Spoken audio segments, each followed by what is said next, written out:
Two pioneering women made millions while making millions of women look and feel more beautiful in the early 1900s. Brett Brooks joins us now with her Women's History Month feature highlighting Annie Malone and Madam C.J. Walker.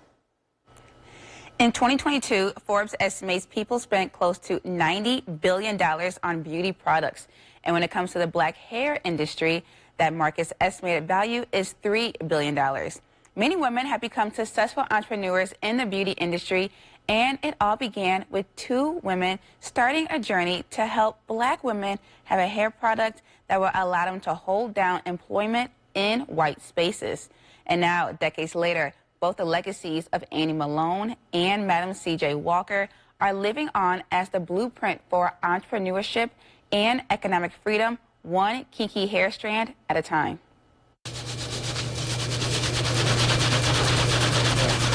Beautiful business models, just wonderful entrepreneurs and businesswomen.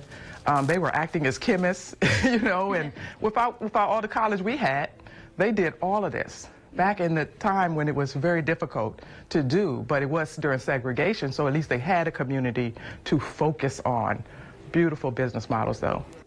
Since the beginning of recorded time, black women have always invested in their hair. Maps braided into hair during slavery. To grow new crops. Maps were even braided into a woman's head to show people the way north to escape slavery. But Aisha Bilal Ali, the owner of Hairodox, believes the credit for women pursuing beauty entrepreneurship goes to Annie Malone and Madam C.J. Walker.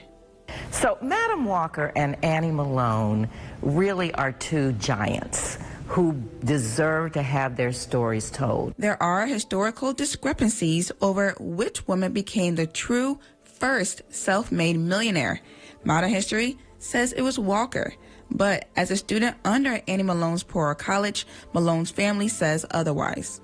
I know, when I can guess, I know she made $4 million during the early part of Poro, but after that, I'm not quite sure because I don't have any records of things that I'm aware of that shows if she made 10, 20 million, I don't know. People want to have this sort of race between who was the first millionaire. I don't think that's what we ought to be focusing on. I think we ought to be focusing on these are two women who built businesses, who employed thousands of women, who made it possible for the next generation to get educated, to buy homes, to have real estate. That's, for me, the focus. More importantly, though, was to be able to provide thousands upon thousands of jobs in the African-American community in terms of entrepreneurship, having people have their own business. And not only have their own business, but also be able to work the hours that they want and make 10 times as much money as they could in terms of being a domestic servant. As the two families of the women sit down for the very first time, the power of their legacies looking down on them, knowing their ancestors was just the start for so many women to make a name for themselves in the beauty space and capitalize on it. Lord willing, hopefully maybe 90, hopefully. If it's a good year, yes, hopefully 90. We caught up with Jasmine Williams as she was doing someone's hair. She says this is her specialty, braids and protective styling.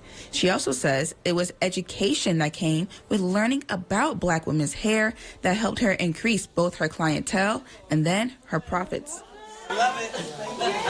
Anybody can know how to do things, have skills, the technical work, but if you don't have the knowledge behind what you're doing, it's like, what are you really doing and why are you doing it? You have to know the why, because when clients begin to ask questions, you have to have the knowledge to give them the answer. That's one thing, but you still have to have the knowledge behind what you're doing. And I'm so grateful that I was able to go to, I was a part of the braiding program at Woodruff. Why is it so emotional for you to be able to teach these kids? It wasn't available. I had to become a cosmetologist in order to just braid, so it's important.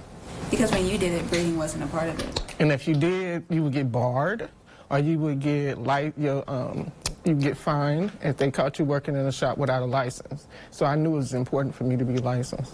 You couldn't even do nothing in the state. Yep.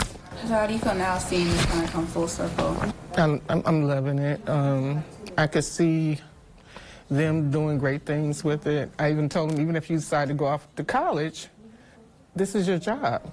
You can make your own hours. You don't have to worry about that test you have to take, you know, got to call off from work, or you can just make your money, you take off when you have to.